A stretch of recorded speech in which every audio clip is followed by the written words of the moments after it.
Tengo en mis manos Memorias de un preso, un libro de 670 páginas escrito por Mario Conde en la soledad de la celda de Alcalá Meco, de donde salió en libertad condicional en julio del año pasado. Don Mario Conde está con nosotros esta noche en Castilla y León Televisión. Bienvenido, don Mario Conde. Muchas gracias. Su vida, su trayectoria da para escribir muchos libros. Después vamos a intentar hablar en profundidad del libro y de parte también de su vida, pero si me lo permite, vamos en primer lugar a introducir a los telespectadores con un vídeo en el que en menos de un minuto, lo ha elaborado mi compañero Jorge Francés, intenta pues abarcar parte de lo que ha sido su trayectoria. ¿De acuerdo? Encantado.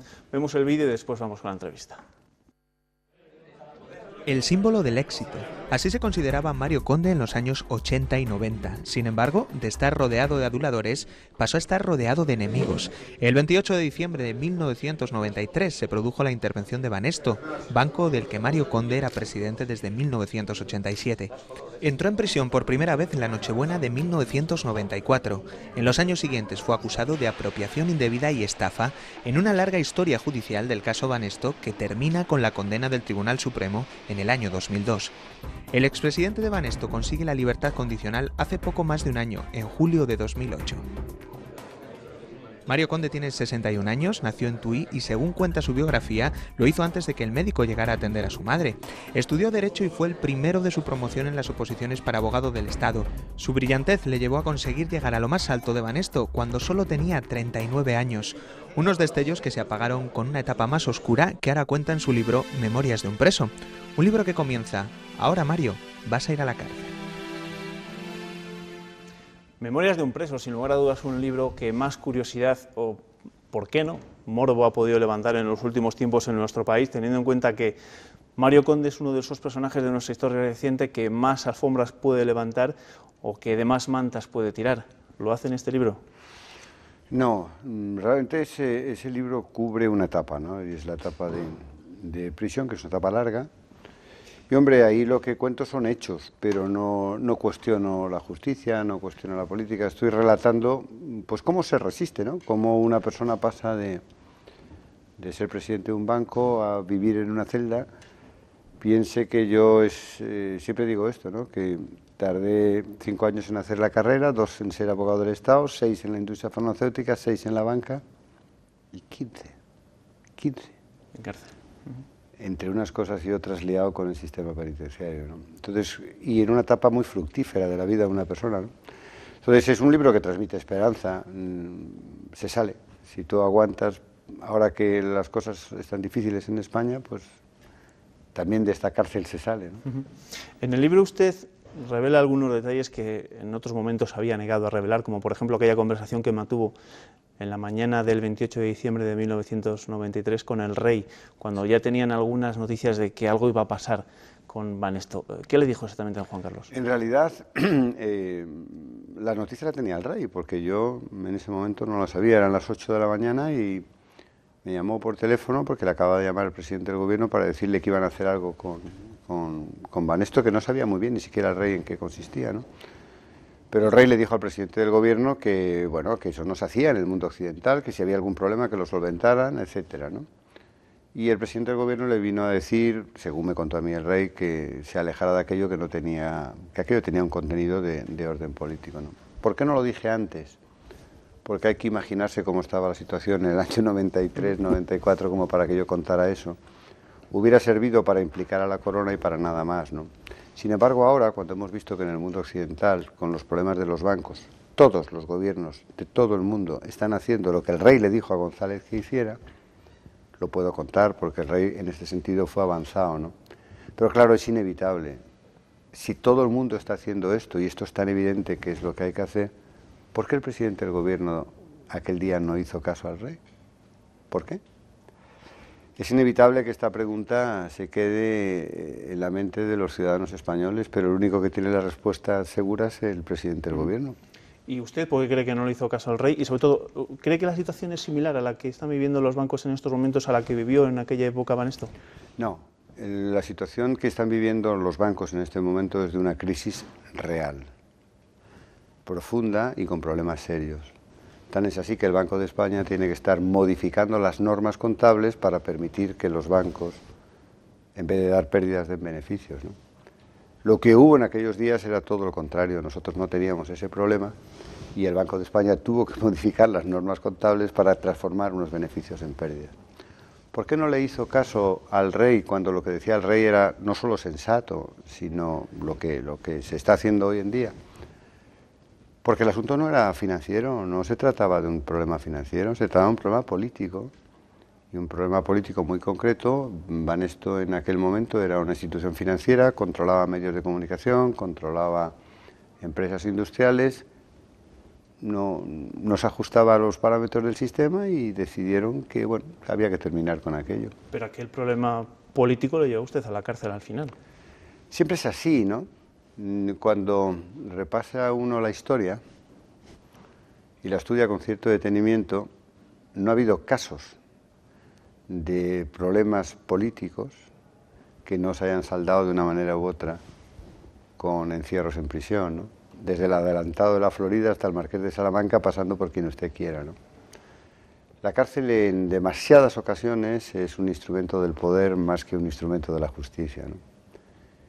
Yo no voy ahora a cuestionar eso porque todavía la sentencia del Supremo que me mandó a la cárcel, que ha sido anulada por el Comité de Derechos Humanos de la ONU, todavía está pendiente del Constitucional, ¿no? Cuando el Constitucional se pronuncie, pues me pronunciaré yo, pero si durante 15 años he mantenido silencio respecto a decisiones judiciales, lo voy a seguir manteniendo, ¿no? Y en estos 15 años, ¿usted ha llegado a comprender en algún momento cuál era la causa, aparte de estos condicionantes políticos de los que usted me hablaba, que le llevó finalmente a la cárcel, o que, por qué quería alguien quitarle del medio? El otro día lo explicó muy bien don Luis María Ansón, ¿no? Que es una de las personas mejor informadas de España. La situación del año 93 en España era muy mala. Teníamos una crisis económica, había caído el Producto Interior Bruto, por primera vez el Partido Socialista se encontraba dividido, la ejecutiva del Partido Socialista pues no sintonizaba al 100% con González, el líder de la derecha, el señor Aznar, no acababa de cuajar entre los medios financieros y empresariales.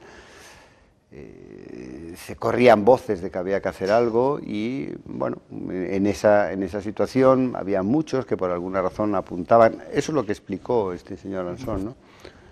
Que apuntaban a mi persona, que yo sin embargo estaba en el banco y tenía un contrato con el primer banco americano del mundo, pues se generan fantasmas y entonces decidieron terminar con aquella hipótesis, que no era más que una hipótesis que existió en sus mentes, pero no en la mía, pero...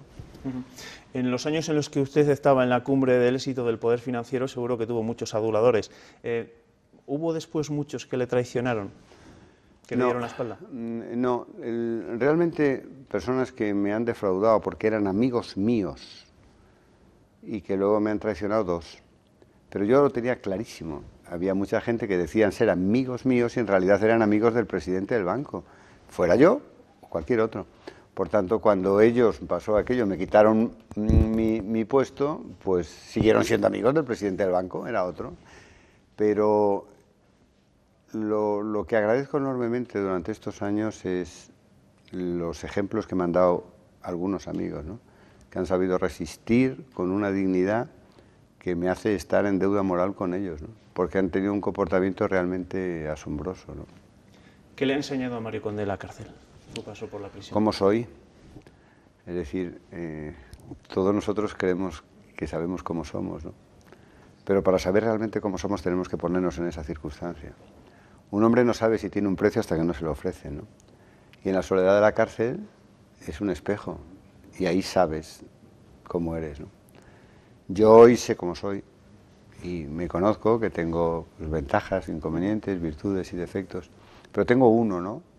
Que he sabido resistir y que no he arrendado mi dignidad a cambio de nada. Llegó a conocer a de Juana Chaus, si no me equivoco.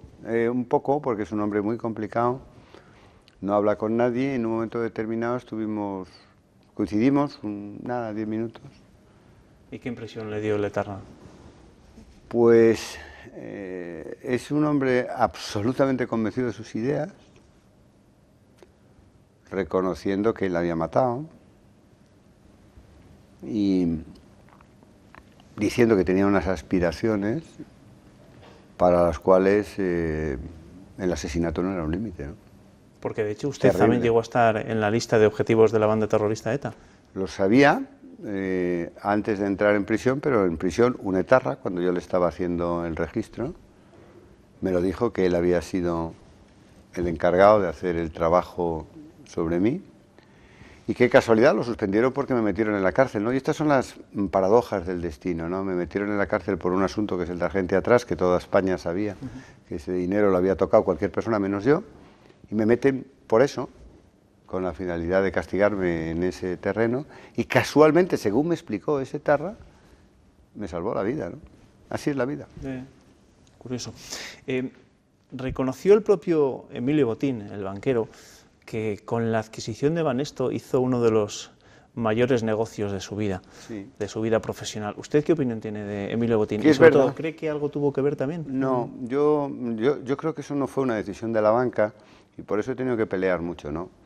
Yo creo que fue una decisión estrictamente política que se adoptó por 3 o 4 personas exclusivamente y luego algo había que hacer con el banco, ¿no? Pues yo creo que Emilio Botín lo único que hizo fue ver que lo que se decía oficialmente del banco no era cierto, lo compró a un precio mucho más elevado del que querían decir y tuvo yo creo que la honradez en ese sentido de decir que había hecho un gigantesco negocio. Eso es honrado. Otra cosa es que debido a estas circunstancias políticas el negocio lo hizo él. Si esas circunstancias políticas no hubieran existido, el negocio lo hubieran hecho los dueños de Banesto, es decir, los accionistas anteriores, pero... Ahora que estamos hablando de banqueros, y sé que se lo han preguntado en más de una ocasión en los últimos días, ¿usted qué opina de esa prejubilación que se va a llevar el consejero delegado del BBVA de 52 millones de euros? ¿Cree que es lícito, por supuesto, pero cree que es un poco amoral en estos tiempos en los que además los bancos han recibido mucho dinero público? Bueno, es lícito. Sí, es legal. Pero porque supongo que los accionistas en su momento lo aprobarán, ¿no? Supongo, porque estas cosas deberían de aprobar a los accionistas, ¿no? Lo que ocurre es que hay que diferenciar entre que este señor lo merezca o no lo merezca, que yo no soy quien para decirlo, y cómo eso cae en la sociedad, porque una cosa puede ser justa, merecida, pero que cae en un momento en donde... Vamos a ser sinceros, los banqueros tienen en estos momentos la peor imagen, ¿no? Porque se les culpa de la situación. Y que claro, que haya empresarios que estén quebrando, que estén sufriendo, que no tengan para pagar las nóminas y que aparezca la banca pagando 52 millones de euros a un ejecutivo por irse a casa a los 55 años, eso con independencia de que sea justo, es muy, muy difícil que en estos momentos la sociedad lo degluta y yo creo que va a contribuir, desgraciadamente, a empeorar la imagen de la banca. Usted ha dicho finalmente por irse a casa, pero parece más bien que era por quitársele del medio. Yo no sé si esto es habitual en los bancos, en las cúpulas directivas. Lo que no es habitual es un ejecutivo bancario que se jubila a los 55 años, ¿no? Eso no es habitual. Segundo, es un hombre que parece que tiene mucha competencia bancaria, ¿no? Competencia en el sentido de que sabe de su oficio, ¿no? No tiene mucha lógica, entonces, bueno, es lícito pensar que aquello que no es lógico visto desde fuera tendrá alguna razón vista desde dentro. ¿Cuál es la razón? Pues si coincide con que se alarga estatutariamente la edad de un presidente, pues a lo mejor es que tenía alguna aspiración, no sé, no lo sé, eso son especulaciones, ¿no? Y usted que sigue estando al cabo de la calle y que sigue viendo cómo va y cómo viene la economía, hoy conocíamos un dato del Fondo Monetario Internacional que decía que la recesión ya es historia en las grandes economías, menos, o casualidad, en la española. ¿Cómo vamos a salir nosotros de esta? Yo creo que eso no es verdad, es decir, yo creo que lo que dicen es que la recesión ya es historia porque en vez de decrecer a no sé qué, decrecemos a no sé cuánto. Es decir, en vez de que nos estén dando 14 bofetadas todas las mañanas, solo nos dan 8, ¿no?